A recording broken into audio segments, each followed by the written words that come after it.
Hey, I'm India Shawn, and I am on Rebuilding the Beast with my boy Festus Azeli, talking about my musical journey and my new album before we go deeper. Hey guys, welcome to Rebuilding the Beast. I'm your host, Festus Azeli, NBA player turned podcast host. And on this show, I'm going to have a lot of my inspiring friends come on to share with you their rebuilding journeys. I hope you can take the tips from their lives and apply it to your life as well. Oh, and don't forget to hit subscribe, like, comment, share with a friend. All the things. All right, I'll see you guys soon. Wow, we have the lovely India Shawn in the home studio today. This is the second interview I've done here. Amazing. And I'm really, really, really grateful that you're here and we're having this conversation. You get to tell me a little bit about your world, which is music. We're diving right in. I love it. How you doing today? I'm really excited because I've just like an hour ago announced my very first headlining tour. So this is a hallmark moment right now. This is important. Yeah. Wow. Yeah. I can't wait to get to how we got to this point. Yes. Yes. What does Rebuilding the Beast mean to you? Wow.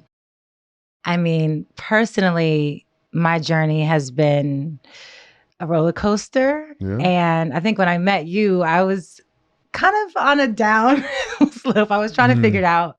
The album wasn't out yet. I was figuring out the business part of it. So I think for me, it's been a journey of finding confidence, right, to be who I believe God has created me to be.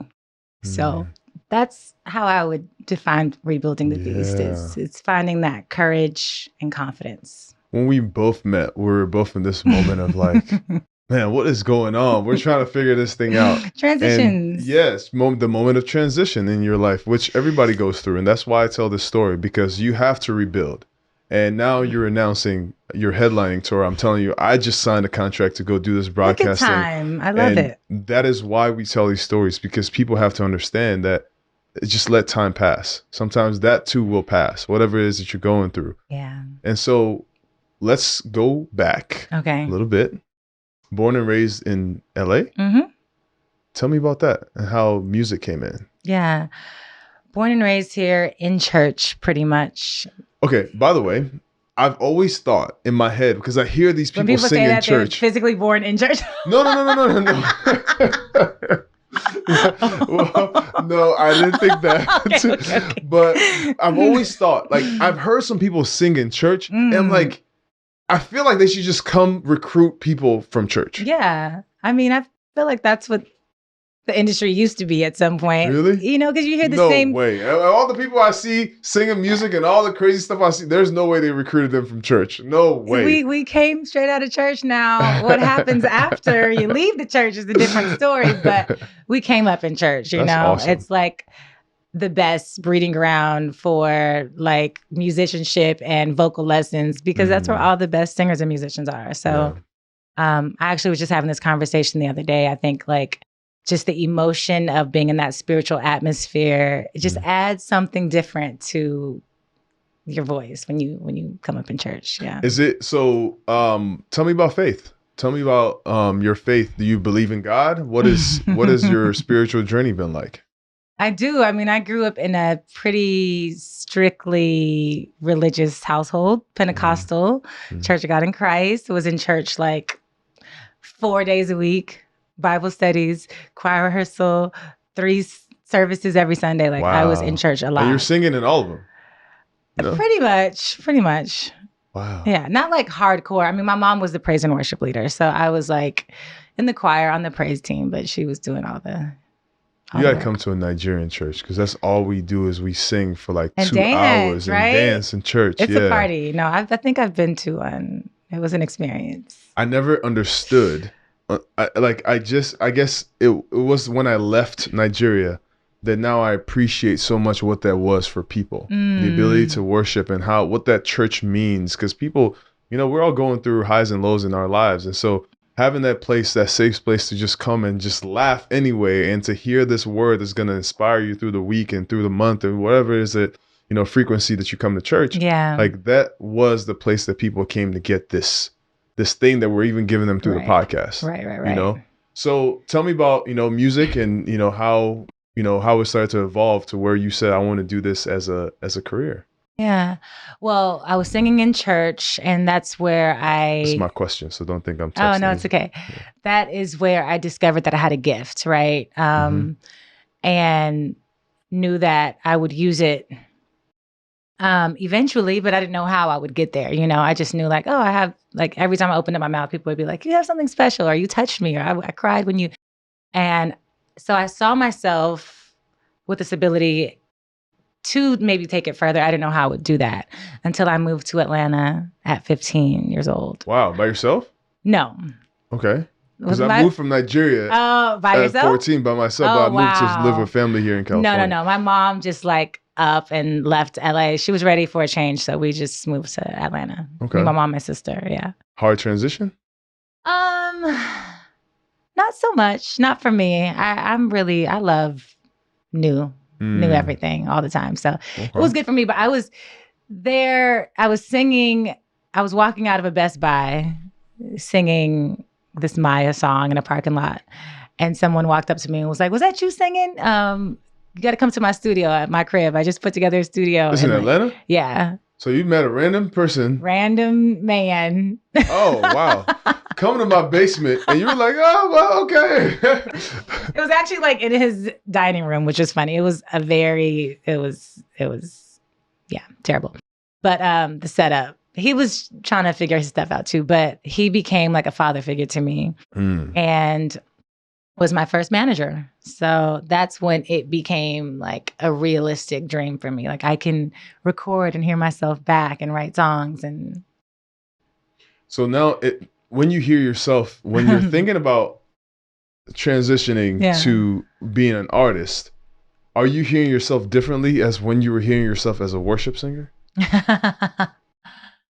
I feel like that's a hilarious question, but I feel like the essence of that girl is still in my music. And funny enough, when I first started recording, I was like an inspirational artist. So I was like not really singing R&B music. It was kind of Christian, but like trying to be cool Christian music. Cool Christian. Okay. It's like what Lecrae and them are doing. I don't know, is Lecrae still Christian music? Because he been kind of going in lately. I don't know. That's hilarious. But it slowly transitioned to more R&B. But it's funny because like this new album I have out now, and every body of work that I put out, there's like always a spiritual aspect of it. And this album, I have a song called Patience, which is a prayer. And so it's just a conversation between me and God. So I feel like that part of me will always be a part of me and be a part of the music. That was a part of like some of our first conversations we ever had. Really? We're like talking about faith and how, how that guides us through our journeys and everything. So tell me about, your first deal, your first time singing in front of people. What was that? What was that like as like somebody who now we're coming here to see you instead of seeing you as a part of a choir? Well, I was just thinking about this like nervousness and anxiety that I deal with still. Like I get so nervous, but I was thinking about my very first show in Atlanta at Club 112. And I think I was about 16. At the club? 16 years old? Mm-hmm. Wow. I was in the club. You had a fake ID. Did they know you were 16? I was performing. I mean, it was a showcase that was like a music industry showcase that was set up. So, and I had like background dancers. It was all very funny. But I just remember like maybe a couple hours before getting to the venue, I was so nervous that this is going to sound really dark, but like I had this thought of just like throwing myself down the stairs at my house so that like you don't have to go. Well, yeah, no, I'm sure that's a lot of people's feelings. I've had people who I've tried to get to do stuff with me, and break my leg. Wow. I won't. That's next level right there. It's sick.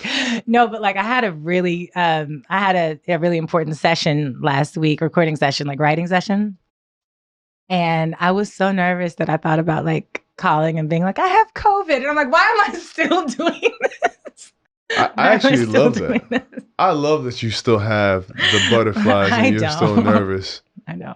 But like, okay, so I'll tell you a little bit about my own journey too, right? So when I first started playing basketball, like I started playing in a farm town in Yuba City here in Northern California. Yeah. And when I started playing over there, it's like 20 people in the stands. And like, that's like my family. It's like my uncle and my aunts and some of my cousins, right?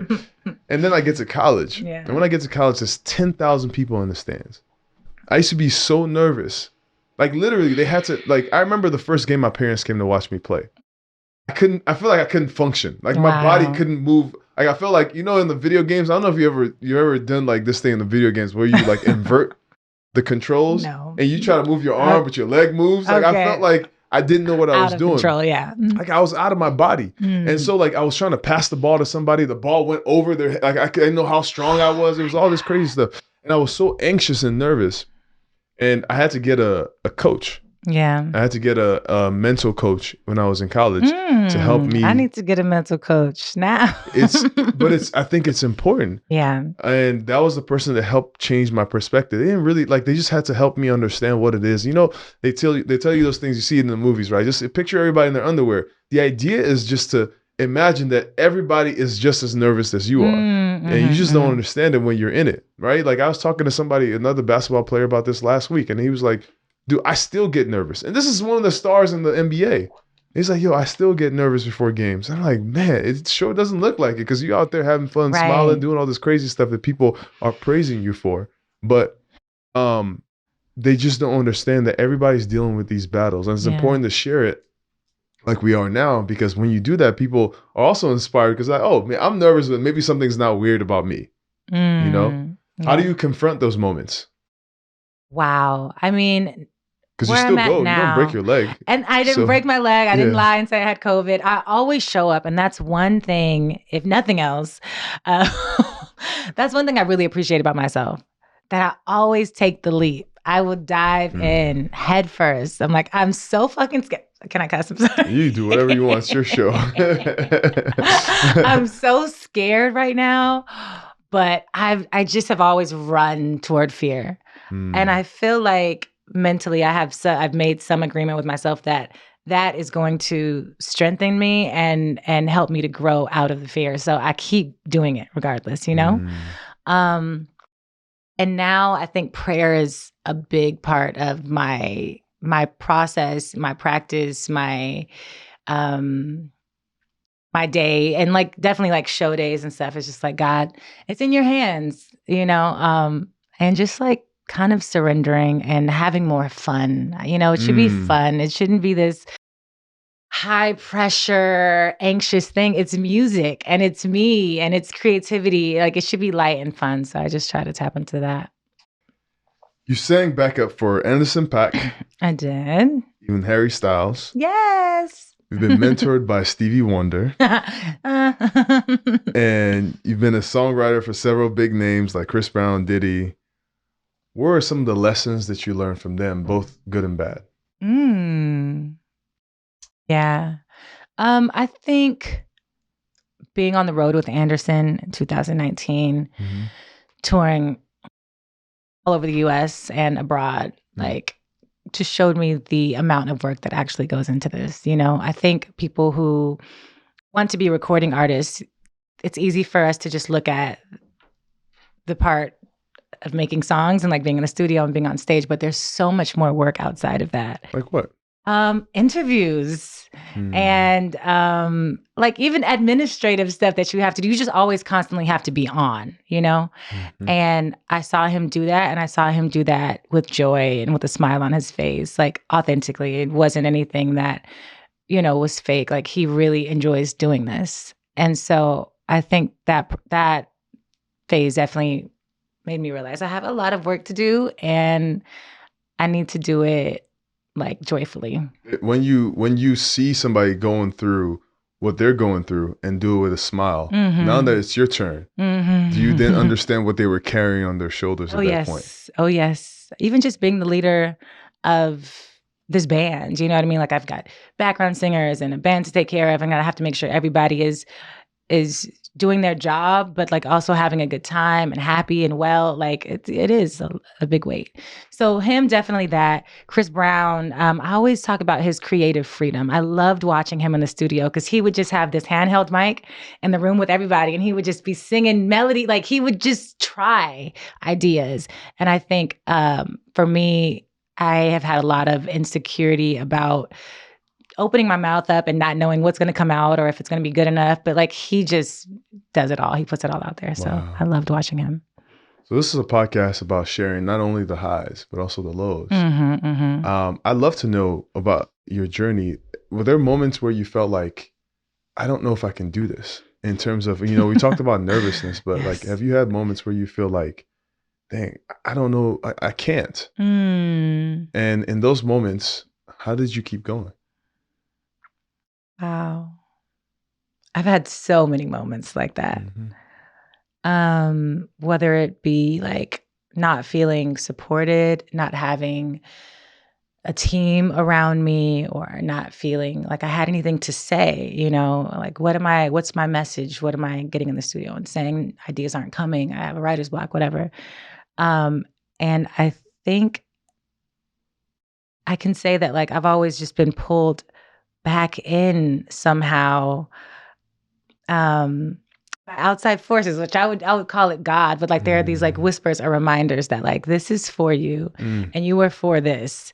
You know what I mean? So it could just be like humming in the grocery store and somebody would be like, you have a great voice. You should really do something with that. And it's like, I've been doing something for the past 16 years, I think even for me, that was the thing. Like you walking down the street, like, yo, you should play basketball. You should play basketball. At the time I'm 16 years old, I've never played before. Yeah. And when I try to play, I can't play because I don't know how to. I don't have the skills to. But then it kept calling to me. I remember the first time I signed an autograph. I was 16 years old. I was walking through the mall.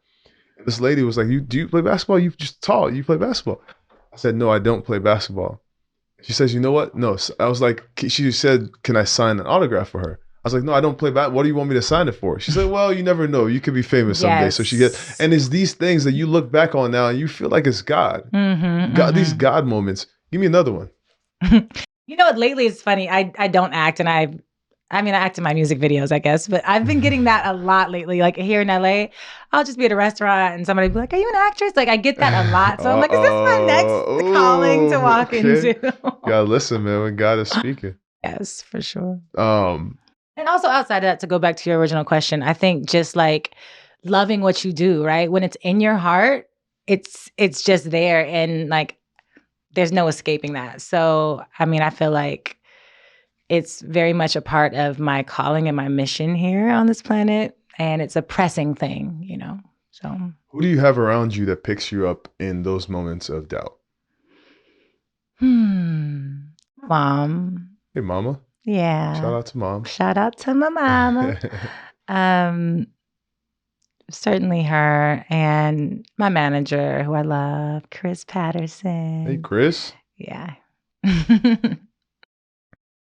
When you're first starting out as a musician, and that's with any profession, really, but yeah, I think I heard,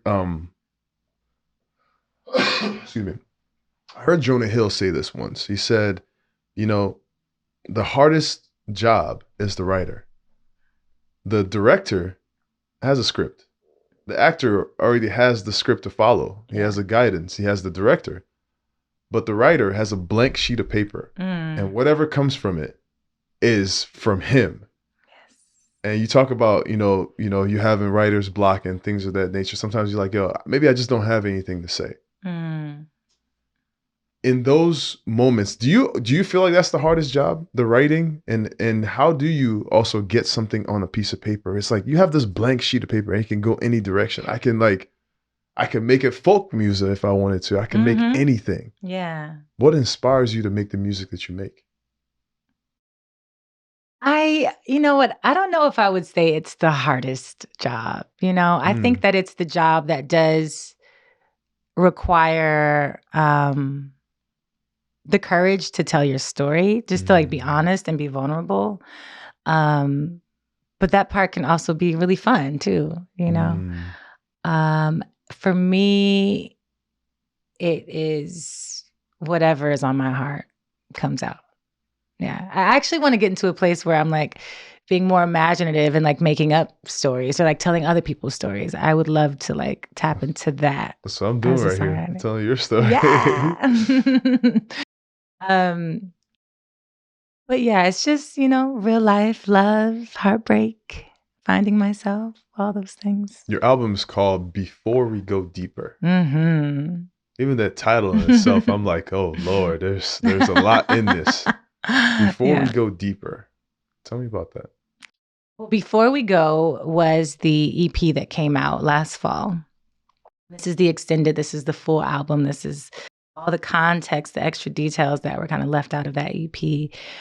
So that's the deeper part, and a lot of people think that it's such a sexy title, but really for me, like the depth is like the layers underneath all that surface stuff, underneath the like relationships, the songs like Too Sweet or Exchange or whatever, like, those are kind of more on the surface, but then you have songs like Caught in the Middle, which I'm like really wrestling between my heart and the mind about making a decision, or like songs like Patience, which is that prayer, songs like Just You, where I'm deciding to just choose myself and decide that the love that I've been looking for is just, it's within me. And so, yeah, the deeper part is just going deeper within myself. It's a very introspective album, actually. Yes. What do you want us to walk away knowing about you or knowing about ourselves when we listen to this album? I want people to know that first of all, I love music, and I would think that you would hear that just based on like the level of musicianship. Shout out to D Mile, the producer who executive produced the album. And like, it's just such a colorful album. You really hear the love for music and the skill. And then just like the range of music with the collaborations. I mean, I have Anderson .Paak on the album, my boy Black, and then I have Unknown Mortal Orchestra, which is an alternative band that my fan base probably has never heard of in their lives. But like, I listen to various types of music, so definitely like to understand that there's a range for me there. And then I think message-wise, again, we're all like wanting to fill these voids and, find love and looking for it outside of ourselves. Yeah. But I want people to listen to this album and know that like you can be okay and you can have love in your life and just like accept the love that is within you. It's enough. Is it, you talk about the courage to tell your story.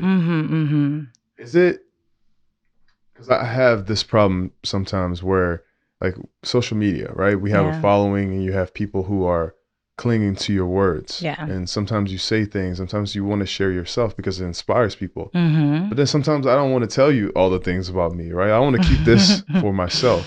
Yeah. Is it hard to tell your story the way that it is? Is it hard to show the world who you are all the time, or to tell the world about your struggles, right? Because I don't really want everybody to know everything I struggle with.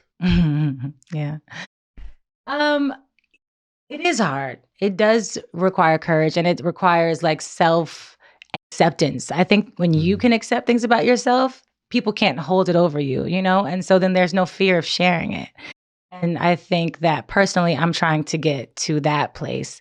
And that's why this album also, Before We Go Deeper, is like deeper into whatever the next thing is going to be, right? Because I want to keep just uncovering and being less afraid to share myself. I feel like vulnerability is the foundation for real connection, And so to be able to do that, we have to be courageous.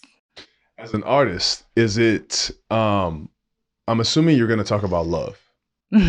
Yeah, so we do. What is it like? What is love like in your industry? And then is this just a bunch of people singing about each other in their music?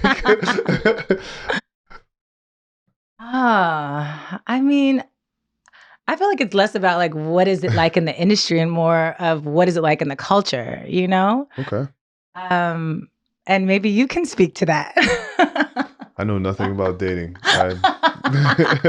Nothing? I mean, what is it like in the culture? Yeah, everything is fast. Everything's fast now. You know, especially since I moved to LA. Like Yeah. I watch the way people date here, and it's not. Mm. It's different, right? Because I'm still part Nigerian, and so part of me Okay. is traditional. But then Okay. part of me is also living this life as a basketball player. Well, now a former basketball player, but still in that limelight of Yeah. like people just like it's. I don't know how else to describe it, Well, but let me fast. ask you a question. Okay, As now it's your podcast. Okay, all right, fine. do you feel, because one of my theories is that men have too many options, and that's why there are so many single women and men just have like a plethora of options. What do you think about that? It's funny because I think everybody has options. No. You don't think women have My DMs options? are dry. Okay, everybody. So this is what I think about that. I've always actually thought that women have more options than men, and so What kind of quality options though? I have no idea. I know they have options. I don't get to be the one to choose what the quality is, Okay. right? But I think both people, everybody thinks they say the same thing. Everybody says the same thing about quality. I think men say the same thing about quality, right? Maybe men are more likely to choose less quality than women. But yeah, I just think it's a really mindset in terms of dating now Okay. is different. What's your mindset? What's my mindset in dating? Um, to be honest, I stopped dating for a couple of years, and we've had Couple some of this years. conversation. Huh? What? I said a couple years. Yeah, because because I wanted to. There were some things that were bothering me when I was dating. Like there were some things that would come up, some past things for me Okay. that I felt like I needed to figure out first. And there was also another thing where I was trying to build something. I was working through an injury. I had a really tough injury a couple of years ago. Like there was a bunch of stuff that was piling on that I felt like I couldn't focus on the relationship because I was so focused on this other part On of my yourself, life. yeah. And Okay. so that was my mentality. And I also felt like I couldn't understand, like, are you supposed to build a kingdom and then bring the queen to it? Or are you supposed to find the queen and then build a kingdom with her? So there was a lot of things in terms of that where I didn't understand. And then being a Nigerian dude, like when I was 25, my parents sat me down. They were like, "You're not getting any younger." And I'm like, dude, I'm trying to play basketball 25, for a living. These are the things that I've struggled with. There's a duality in my life that I'd never understood. So we can have a whole new We're gonna podcast have the about this. Dating and Relationships 101 Oh, podcast. for It's gonna be sure. part 2. Whenever you're ready. What are the biggest in your industry? Yeah. Back to your story. What are the biggest misconceptions about the music industry? That's a good question. What are Things that people aren't aware of? right. But I'm like, what are the misconceptions? I'll speak to one thing. I think being signed to a major label, Epic Records, like the misconception before was that you're signed and then you don't have any creative control, and they, take you and put you in these clothes and make you sing these songs. And I think that was maybe like an old world thing, but that's not the case at all anymore. Like I've chosen all of my singles. I pretty much A&R'd my entire album. Like I've had complete creative control. I guess the question is also, and that's a really great one. The question is also, are there things that you thought about the industry before you got in? It's like, this is what it's going to be, that it wasn't like, or it was, what was it like for you coming into the music industry? I mean, I think I definitely had expectations that changed mostly because of the landscape of the industry.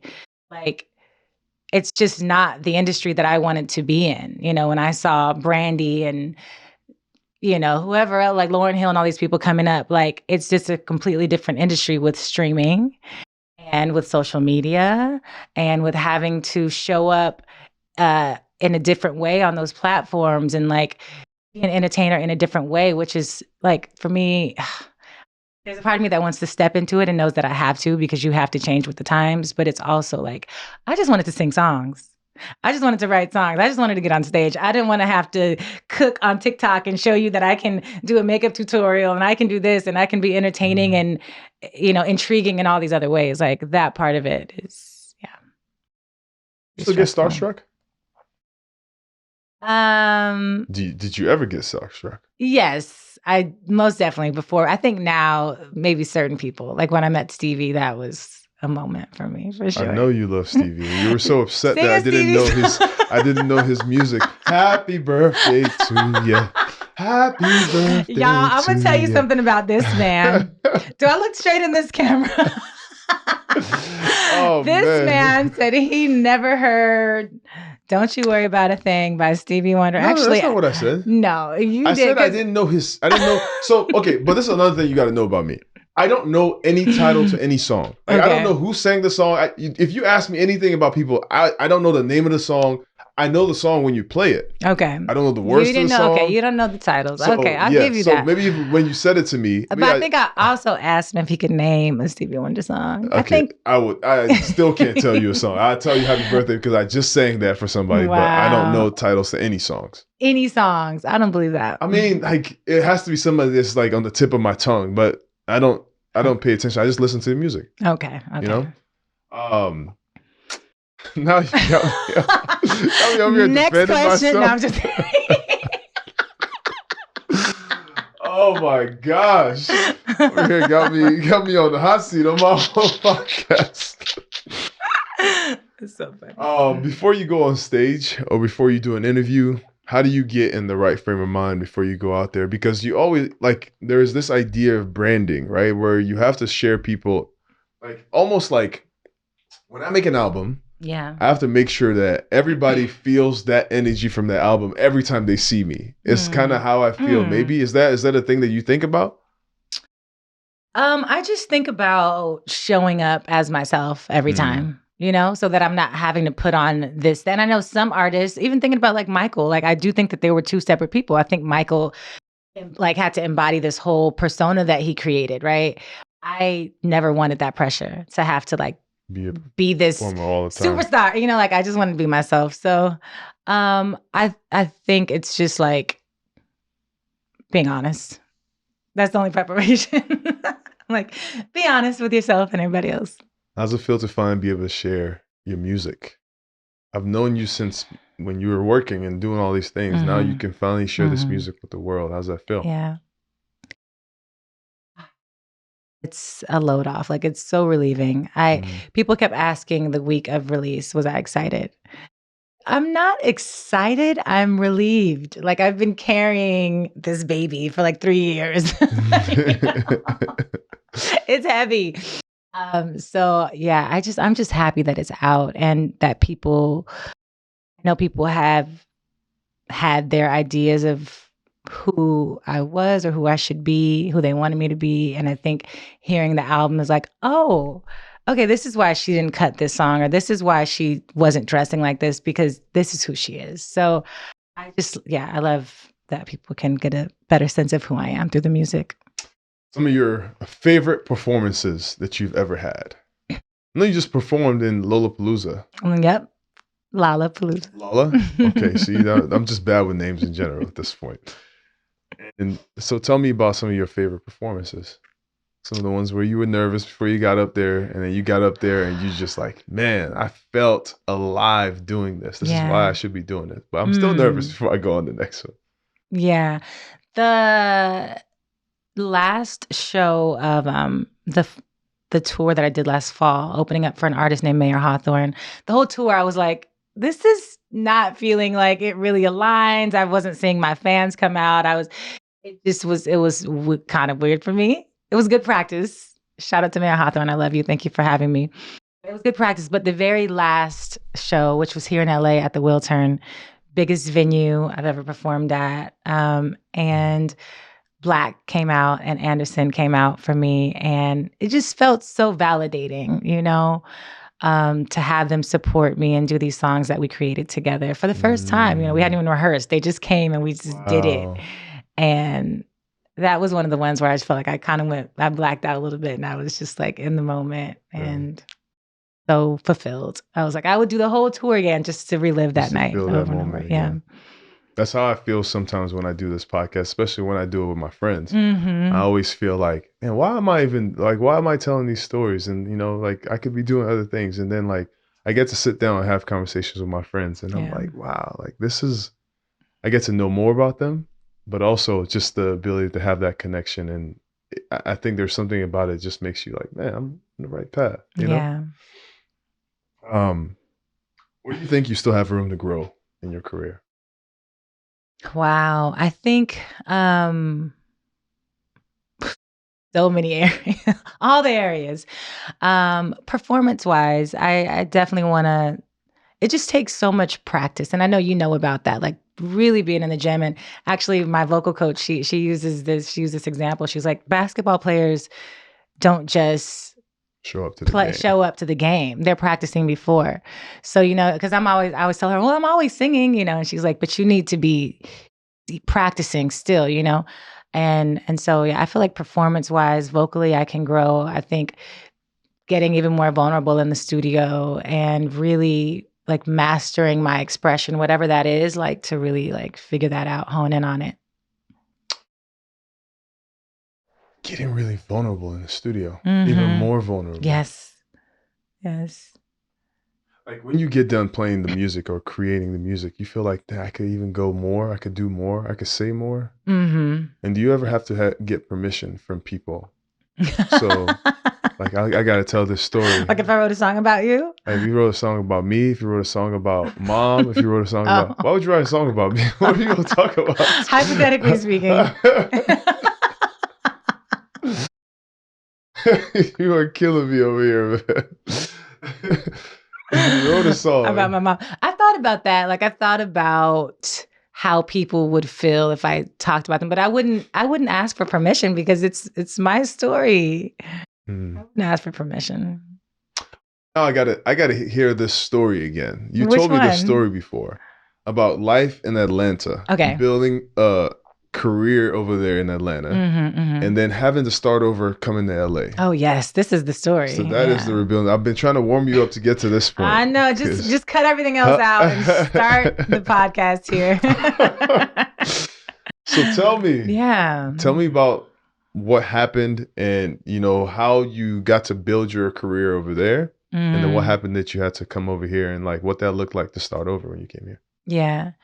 Well, like I said, I was 15, 16 years old and I had support. I was just learning. I was a baby, but I think that Atlanta is just a dope place for people to develop. And everybody was an artist there. Like it felt like we were just all performing for each other.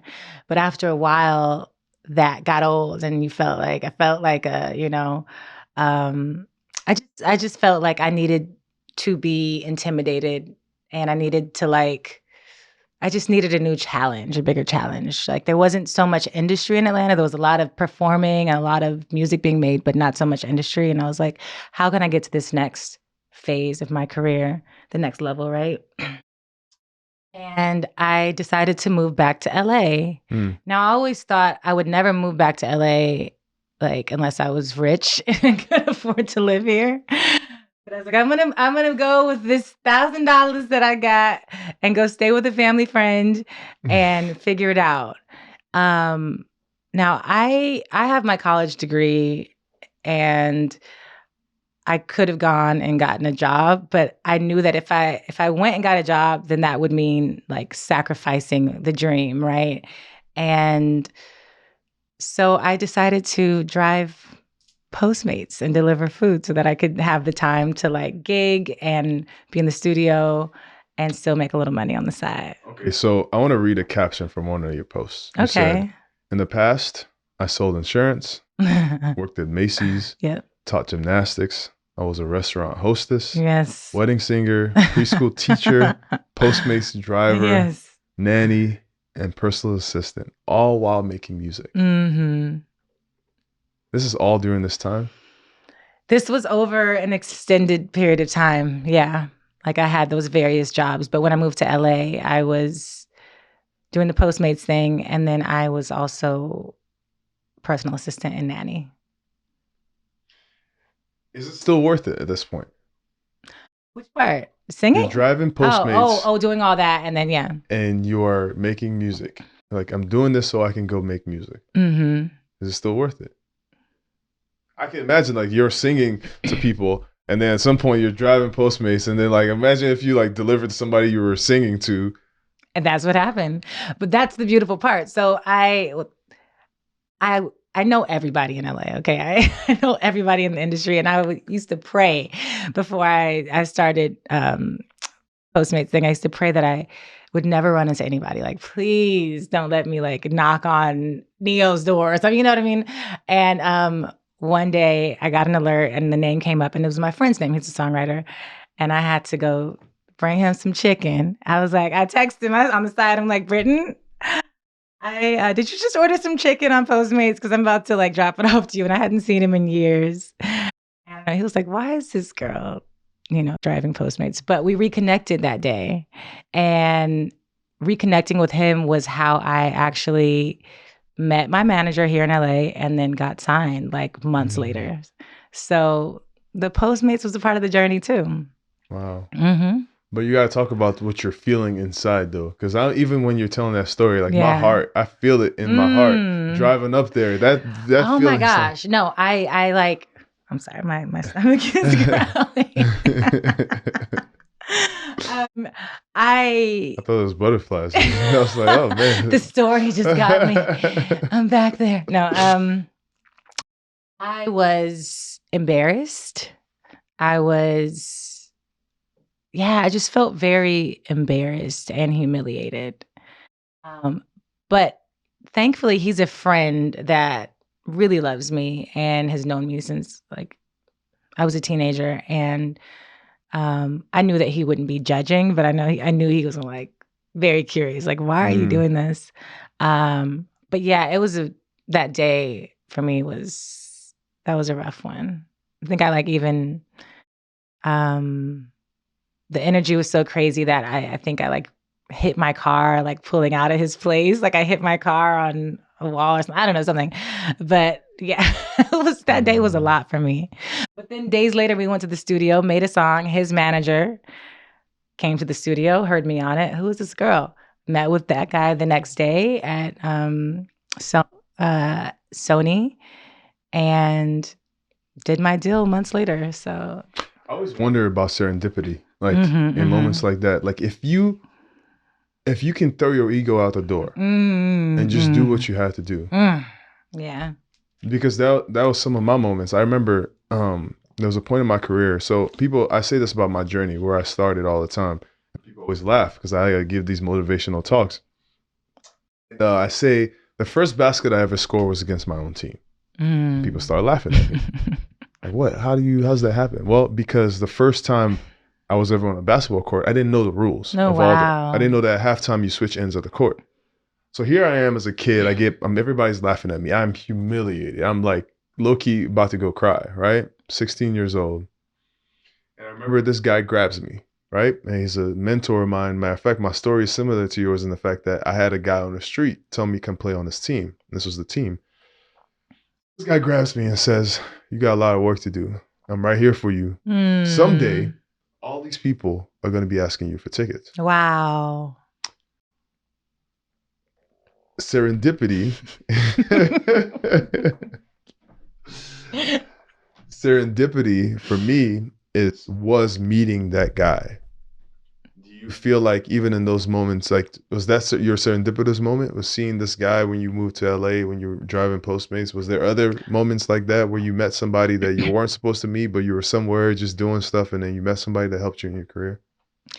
Yeah, that was definitely one of the biggest ones. And I didn't see it that way at the time. And I think that that's the funny part about those moments, right? Sometimes it takes for you to be on the other side of it to like put it together and be like, oh, that had to happen so that this could happen, you know? And I think of... I just feel like you got to kill I feel like your ego has to die. Like, I feel like sometimes like God brings you down to a point where it's just like, man, you got to shed some things in those moments, and then he lifts you back up. But then like you come up even stronger. Like I think of myself now, like I used to think that basketball was the end all be all because it was my world. Like everything I did was around basketball. Was working, training. The place I lived was because it was next to the court. All these different. I didn't take vacations. Wow. And now I'm not able to play. But I'm Yeah. able to tell the story of basketball. I'm able to be around other teammates, and I actually see myself as a more like developed human from the person I was back then. And I have deeper conversations with people. I was sitting in locker rooms with my teammates that I didn't even know. Like we have conversations deeper now. Yeah. Now that we're not teammates than we did back then. There's so many people like that. So I wonder, like, you know, when we're so obsessed with the destination, like we miss the journey. Yeah. We miss the fact that we're around these people. We're doing these things. Yeah. Now you get to tell the story of driving Postmates while making music. But now you're headlining your first I know. tour. It's amazing. Got to step outside of it. Rebuilding the beast, that's you. And I love that you said that about yourself, because I feel like you could look at it as rebuilding the beast as you, the basketball player, right? But like the beast is so much bigger than that. You know, it's who you are as a human. It's not just your identity in this career, right? And I love that. That's something to hold on to. Yeah, that's why we have this conversation. Future. So what should we look forward to? When's the tour? What do you have to prepare to go on tour? Yes, lots of preparation. Lots of preparation. I'm going to be rehearsing up until the 28th, 29th is the first date in New York at SOBs. The last date is here in Los Angeles. I will be hitting San Fran, so you better come. Heck yeah. I'll be there. What part of the year? This is where do we go to see the schedule? Where do we go to find you and all the information on India Shawn? I posted it to my Instagram today. It's also on Twitter at India Shawn. India Shawn. Yeah. I think the San Fran date is the 16th of October. Are you going to be around? 16th of October. My birthday is the 21st. Okay, so early birthday celebration. Show. That's what I'm talking about. I'll have you on the guest list. You gonna sing the Stevie Wonder "Happy Birthday"? Yeah, that's the one song I know. Do you have a pre-show routine that you do before you get on stage to get the butterflies out, or just to get in the moment to, you know, show us that energy? Yeah, prayer and meditation as soon as I wake up, and then like 15-20 minutes of vocal exercises. A double shot of tequila before you get out there. Oh Lord, I never thought about that before I went on the court. Do people drink before they play sports? So people do. Some people. Some people get nervous. Some people do. Yeah, for sure. That's I never thought about that. There was a period in the sports world where people used to do shots of Henny at halftime. People are drinking overseas still. In Europe, they drink beers at halftime. Wow. Yeah. Because apparently it's like good carbs for you as well. Apparently. I don't know anything about that. Okay. But no, sometimes actually I have been doing a lot of fasting and not drinking. So I've had to do a lot of sober shows, which is also just a whole different feeling of like going out there just raw, like, oh, this is just me and all my nerves right now. But yeah, I'm not fasting for this tour. So I will have some tea with a little shot of something in it. That's what I'm talking about.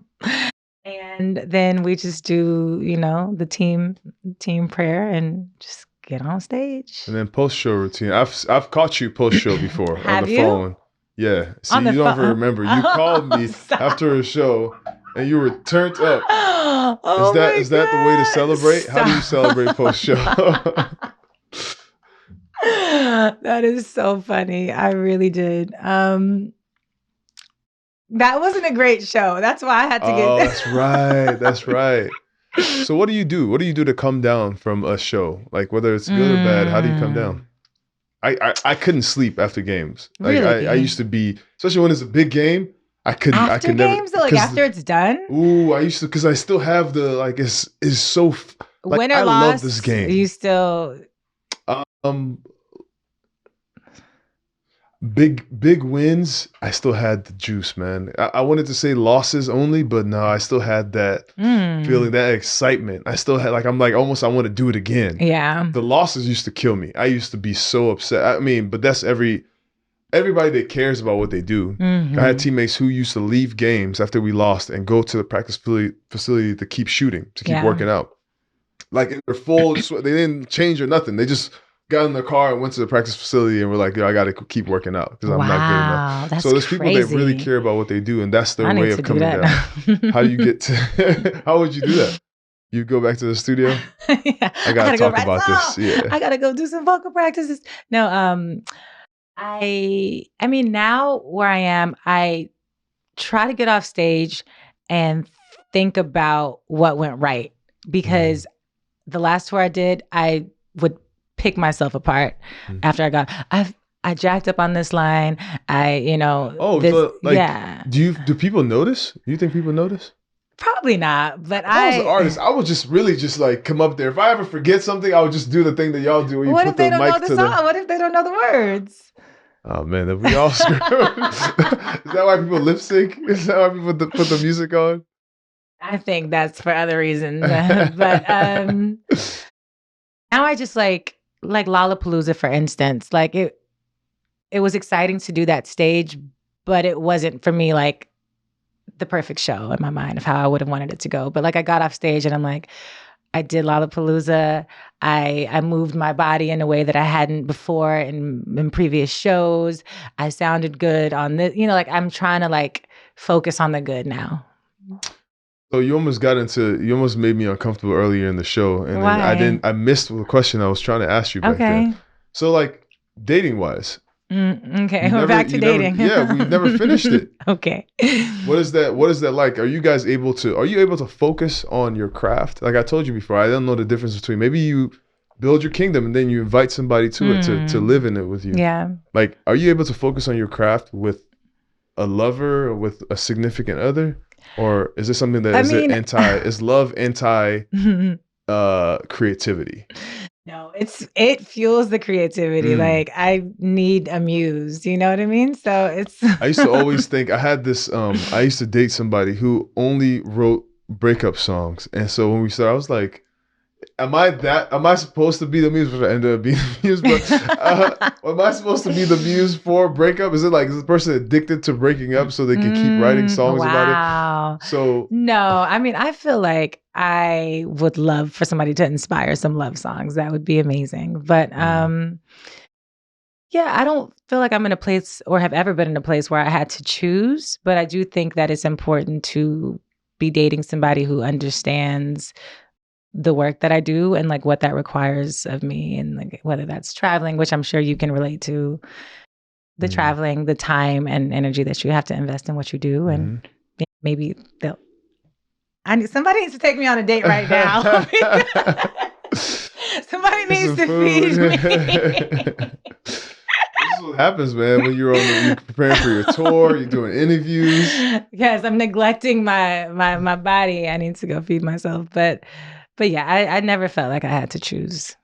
Okay. How do you take care of yourself? What do you do? I know you said you do yoga. What do you do to make sure that you're at your best, so that when you go on tour, when you're doing all these things, that you show up as your best India? Yeah. Lots of hot yoga. I love to sweat it out. That is my exercise of choice. I hike from time to time. As I said, I am fasting a lot. I did 4 fasts this year. The Daniel fast, did I talk to you about that? I heard this word before, but I don't know what it is.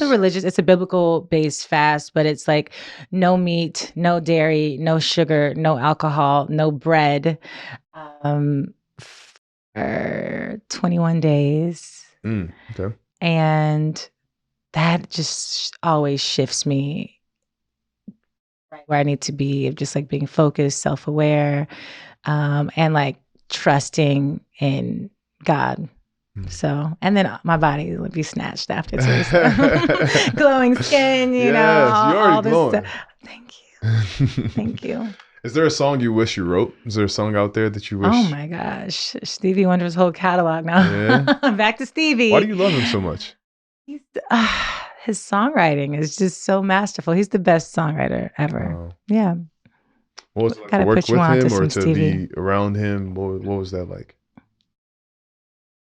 It was not as nerve-wracking as I thought it would be, because he's blind. So it's like he can't see, you know what I mean? It's like less pressure because this man literally can't see me, you know? And so he's feeding off Hearing of these stories of people telling me like, "Yo, this dude can see, man." I met him. I met him a couple years No, he ago, cannot. and I was sitting across from him, and I was like, "Are you sure?" Oh my gosh. No, he can't. But just him feeding off my energy. And I mean, that was, I don't even have the words for that experience. Do you have any advice for people wanting to start a career in the music industry? Whew, this one. This question and the next question are kind of similar, but Okay. yeah. Advice. Yeah. Oh, I think I would have saved so much time not trying to fit in to like and like make myself what I thought I needed to be in certain environments and for certain producers. Like just find your people, and I feel like the journey will be so much easier, you know? Like I was a fish out of water in so many environments. And in those environments, you start looking at yourself and thinking, I'm not good enough. I don't have what it takes. But it's like, no, that's just not your person, you know? This is not your producer. That's not your stylist or whatever. You know, you have to like find your people, because now that I'm working with D-Mile and my boy Britton, who I delivered that food to, he wrote actually half of my album with me, which is crazy. Look at God. So like, yeah, my boy Varen. I mean, it's just like, it's family, and these are people that I trust and feel comfortable around, and know that I can be myself around. So find your people. Before I even get to the last question, being a woman in the industry, is that something that helps, or is that something that you have to work through obstacles to because you are a woman? Question. I feel like it's a twofold thing, right? Like women, I mean, being a beautiful woman does not hurt ever. You know what I mean? Like, but it does make it difficult. The power dynamics, you know, I've walked into rooms and not been acknowledged because I am a woman, you know, and it's like, oh, you think I'm just here for somebody else, but like, this is my session, or, you know, like whatever it could be, you know? So I do feel like there have been power struggles over the past 15 years. I mean, imagine like Oprah walks into a store and the lady was like, "No, you can't afford this." Yeah, I heard that story. You know, and that's something that people have to still deal with, whether it's because she's a woman or because she's Black. And, you know, I've heard the idea of pioneers, you know, being the first person to do something, right? Jay-Z's talking about being the only Black man in the room, and he was an owner with the Nets, or, you know, it's just, that is part of the struggle of being somebody who is outside of the box of normalcy, right? The 9 to 5 job. Like you keep creating these new steps and you keep doing these new things, but then you're going to be the only person in the room, and you're going to be the person who's dealing with some of this discrimination. Yeah. Not saying that that's okay. I'm saying that that's very admirable that you keep striving to be yourself and keep expressing yourself the way you do, you know? So on that note, my final question every time is, if you could talk to your younger self, young India Shawn, and you could give her some advice or a life talk, what would you say to her?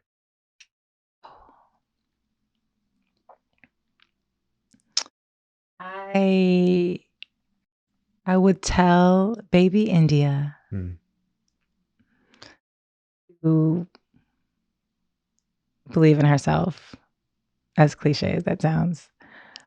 Stop doubting, stop comparing, and really trust that you have what it takes to fulfill all of your dreams.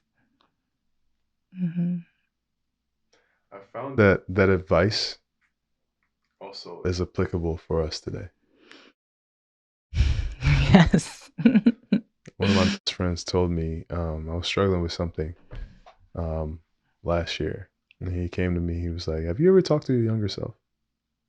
And that is why I understood what that question meant, and that's why I ask people that question. Yeah. So, really proud of you. Thank you. Congratulations I'm proud on of your you. tour. Thank you. And yeah, we got to keep doing it. We got to keep growing. We got to keep building the beast. Over and over again. Thanks for showing up to the show. I appreciate you. Thank you for having me. Oh, man. Now you are the second person to ever be here. It's amazing. Who was the first? What was their story? Chef. Oh, okay. Chef. And yeah, now we are done. Hey, Festus here. I hope you liked that episode. Don't forget to subscribe, like, comment, and here's some more episodes that you might like. On this side.